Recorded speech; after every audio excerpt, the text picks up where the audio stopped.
Current తిప్పితే ఎవరైనా పెడతారా? తిప్ప ఉన్నదాన్ని తెల్దా?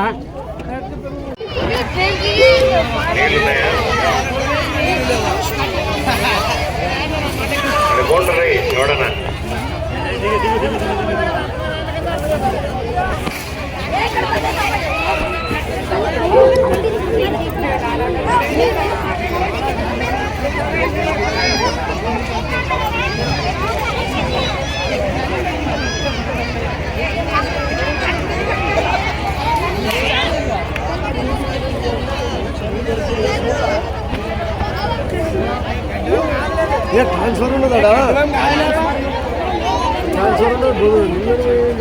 అందరికీ చెప్తాను, ఈ ఊర్లో మురుగు కాలువలు క్లీన్ చేయడానికి జీతాలు ఇవ్వకపోతే నేను డబ్బులు ఇస్తాను, వచ్చి క్లీన్ చేయించమని సర్పంచ్ సెక్రటరీకి చెప్తా ఉన్నా. కాబట్టి ఈ రోజు నుంచి సర్పంచ్ గారు కానీ అలాగే సెక్రటరీ గారిని కానీ మిగతా సెక్రటరీస్ సచివాలయ సిబ్బంది అంతా కూడాను తప్పనిసరిగా ఎవరి పనులు వాళ్ళు చేయాల్సిందే. అర్థమైందా తమ్ముడు? నీకు జీతాలు ఇవ్వలేకపోతే ఏం చేయాలి? నువ్వు నేరుగా నా దగ్గరికి వస్తే నేను వాళ్ళకి జీతం ఇస్తా. ఓటేసి ఎమ్మెల్యేగా గెలిపించినారు, వీళ్ళ రుణం తీర్చుకోవాల్సిన అవసరం నాకుంది. కాబట్టి ఎవరు జీతాలు ఇచ్చినా ఇవ్వకపోయినా తీసుకొని వచ్చి ప్రభుత్వంతో పోట్లాడైనా సరే ఇక్కడ ఏర్పాటు చేసే బాధ్యత నాది. కాబట్టి ప్రజలందరికీ చెప్తా ఉన్నా, సెక్రటరీకి చెప్తా ఉన్నా, సర్పంచ్ గారికి చెప్తా ఉన్నా, ఏ చిన్న కష్టం వచ్చినా పెద్ద కష్టం వచ్చినా ప్రజలకి నా దృష్టికి తీసుకొని రండి. నేను ఇక్కడ ఉన్నా, విజయవాడలో ఉన్నా, ఒకసారి మొన్న ఢిల్లీలో 10 రోజులు ఉన్న ఎలక్షన్లు ఉన్నాయని, ఢిల్లీలో ఉన్నా, ఎక్కడున్నా సరే మీ ఊరి సమస్యల్ని పట్టించుకుంటాను అని మీ అందరికీ కూడా తెలియజేస్తా ఉన్నా. ఏమి రాదు. థ్యాంక్ యూ తమ్ముడు.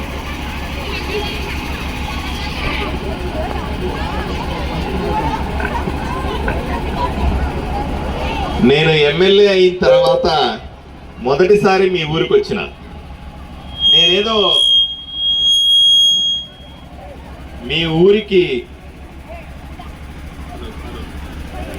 Hello hello hello hello hello hello hello hello మీ ఊరికి దండలేసుకోవడానికో పూలు చెల్లించుకోవడానికో రాలా. మీ ఊర్లో సమస్యలు చాలా ఉన్నాయని చెబితే తప్పనిసరిగా ఈ ప్రాంతాలకు వెళ్ళి అక్కలు చెల్లెళ్ళందరూ బాధపడతా ఉన్నారు, ఒకసారి వచ్చి ఇక్కడ విషయాలన్నీ తెలుసుకొని పోదామని వచ్చిన. రాగానే అమ్మలు అక్కలు అందరూ చెప్తా ఉన్నారు, మంచినీళ్ల సమస్య చాలా భయంకరంగా ఉంది అని చెప్తా ఉన్నారు. పచ్చి నిజమే. రాగానే అతిపెద్ద సమస్య ఏమిటంటే ఇక్కడ పంచాయతీ సెక్రటరీ అసలు పనే చేయట్లేదు అనే వాదన. సెక్రటరీ రావాలి. ఏం పేరు? బాబు. బాగా పని అసలు పని చేయట్లేదు అన్న వాళ్ళు చేయొద్దండి. పని చేయట్లేదా? మీరేమంటారు తమ్ముళ్ళు? ఏ పని కనబడతాడు ఎప్పుడన్నా ఊర్లో? చెప్పాలి. గ్రామస్తులు ధైర్యంగా చెప్పకపోతే కూడా కుదరదు. పని చేయట్లేదు, పని చేయట్లా.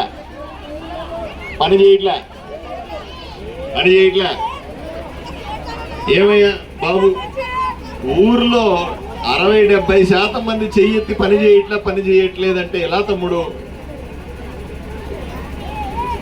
సర్పంచ్ గారు ఏమైనా పని చేయమంటే అడ్డం పడతాడా?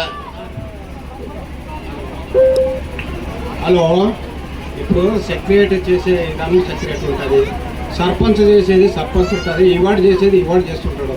ఆయన చేయొచ్చు అంటే వైఎస్ఆర్ వాళ్ళు ఇట్లా చేయొచ్చేది. నేను వాస్తవం చెప్తా, నేను చెప్తా. ఈడ ఇంతమంది ఉన్నారు, అందరూ చేయెత్తుకొని రేపే ఇతనే ట్రాన్స్ఫర్ పెడతాం. ఈయన రేపే. ఇతను ప్రభుత్వ ఉద్యోగికి సాధారణంగా పార్టీల సంబంధం లేదు. అయ్యా, నేను భారతీయ జనతా పార్టీ ఎమ్మెల్యేగా మీరందరూ నన్ను గెలిపించినారు.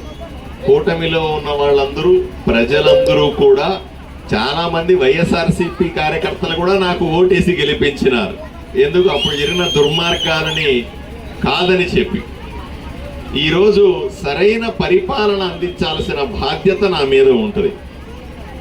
పంచాయతీ సెక్రటరీ తప్పనిసరిగా పార్టీలతో సంబంధం లేకుండా తెలుగుదేశం అయినా, బీజేపీ అయినా, జనసేన అయినా, వైసీపీ అందరి పేదలకి కూడా మంచినీళ్లు కావాలి కదా.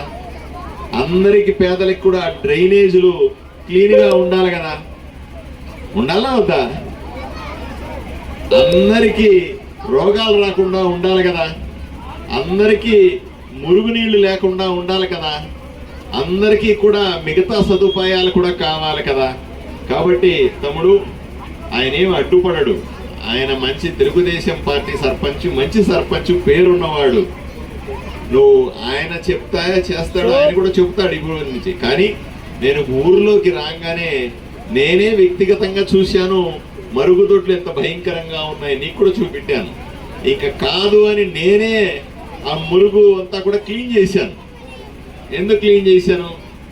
అయ్యా, నేను చేయగానే అరగంట చేస్తే మొత్తం క్లీన్ అయిపోద్ది ఈ ఊరంతా, నువ్వెందుకు చేయించట్లేదు కదా. ఏం పెద్దమ్మా, నీకు ఈయన తెలుసా? ఈయన తెలుసా? ఎవరికి తెలీదా? ఈయన బాగా పని చేస్తున్నవాడు అని చెప్పి చెయ్యొద్దండి, చూద్దాం. ఎవరన్నా అసలు పని చేయట్లేదు అని చెయ్యొద్దండి. అసలు ఈయన పని చేయట్లేదు అని ఎవరన్నా చేతులు ఎత్తారా? ఎందుకంటే ఈయనెవరు? మీకు పెన్షన్లు ఇచ్చే మనిషి. ప్రతి నెల 1వ తారీఖు పొద్దున 6 గంటల కల్లా చంద్రబాబు నాయుడు గారు, పవన్ కళ్యాణ్ గారు, నరేంద్ర మోదీ గారు మాట్లాడుకొని 1వ తారీఖునే 4,000 రూపాయల పెన్షన్ ఇంటింటికి పోయి ఇచ్చేటువంటి మొదటి వ్యక్తి ఈయన. అవునా? అందరూ స్టాఫ్ వార్డుల కింద డివైడ్ చేసుకొని ఇస్తారట. వెరీ గుడ్, మంచి అలవాటు ఇది. స్టేట్ అంతా అలాగా ఉందా? వెరీ గుడ్, మంచి పని చేస్తా ఉన్నారు. ఈ ఊర్లో పెన్షన్లు రావట్లేదు అన్న వాళ్ళు ఎవరన్నా ఉన్నారు? ఎన్ని పెన్షన్లు ఉన్నాయి ఇప్పుడు? 243 పెన్షన్లు, సిట్టింగ్ పెన్షన్లు. ఎన్ని వెయిటింగ్ లో ఉన్నాయి? వెయిటింగ్ పెన్షన్లు 10 ఉన్నాయి సార్. లాస్ట్ ఇయర్ అప్లై చేశాను. 40 మందికి. సర్పంచ్ 40 అంటాడు, నువ్వు 10 అంటావు.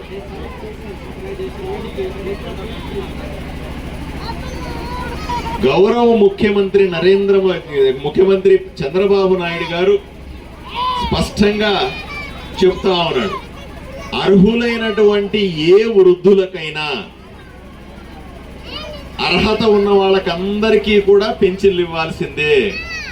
గతంలో 5 సంవత్సరాలు 10 సంవత్సరాల్లో వైఎస్ఆర్సీపీ ప్రభుత్వంలో ఏం జరిగింది? నువ్వు తెలుగుదేశం వాడివా, నీకు పెన్షన్ లేవు పో. జనసేన వేడివా, పెన్షన్ లేవు పో. బీజేపీనా, అసలు రావద్దు పో అని చెప్పేది. కానీ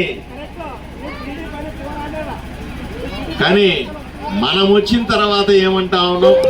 పార్టీలతో సంబంధం లేకుండా, ఈ పార్టీ ఆ పార్టీ అని తేడా చూడకుండా, ప్రతి ఒక్క వృద్ధుడికి కూడా, ప్రతి ఒక్క పెద్దమ్మకు కూడా, ప్రతి ఒక్క అవ్వ తాతకి అందరికీ కూడా తప్పనిసరిగా పెన్షన్లు ఇచ్చి తీరాలా అంటా ఉన్నాం. ఇక్కడ పార్టీలతో సంబంధం లేదు అని చెప్తా ఉన్నాం. కాబట్టి ఇంకా 40 పెన్షన్లు అదనంగా ఇవ్వాల్సి ఉంది అంటున్నారు. గత ప్రభుత్వంలో ఎవరికైనా సరే కక్షగట్టి రాజకీయ పార్టీలని వేరు చేసి వాళ్ళకు పెన్షన్లు ఇవ్వకపోయి ఉంటే తప్పనిసరిగా ఈ పిల్లవాడు పెన్షన్లు రాస్తాడు. వెల్ఫేర్ సెక్రటరీ అంటే సచివాలయంలో పెన్షన్లు రాస్తాడు. అవన్నీ కూడా ఇతని దగ్గర రాయించుకోవాలి. ఊర్లో ఒక్కరికి కూడా ఇబ్బంది లేకుండా. నేను మళ్ళీ ప్రతి 6 నెలలకు ఒకసారి ఈ ఊరికి వస్తా. నేను ఆ టైప్ ఎమ్మెల్యే కాదు. ఎలక్షన్లు అప్పుడు మాత్రమే వచ్చి నాకు ఓటేయండి అని చెప్పి ఎలక్షన్లు అయిపోయిన తర్వాత మళ్ళీ 5 ఏళ్లకు కనపడే ఎమ్మెల్యే కాదు. నేను ప్రతి 6 నెలలకు ఒకసారి తప్పనిసరిగా ప్రతి గ్రామానికి వచ్చి మీ అందరి ముందు నిలబడి ఏం జరుగుతుంది అని తెలుసుకునే ఎమ్మెల్యే.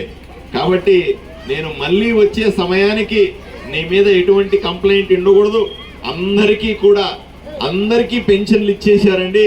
అందరూ వృద్ధులకి అందరూ వికలాంగులకి, అందరూ వితంతువులకి, అందరూ ఒంటరి మహిళలకి, అందరికీ కూడా సరిగా పెన్షన్ చేరుతుంది అనే విధంగా పనిచేయాలి తమ్ముడు. ఓకే, చేస్తావా? Very good, very good. Next.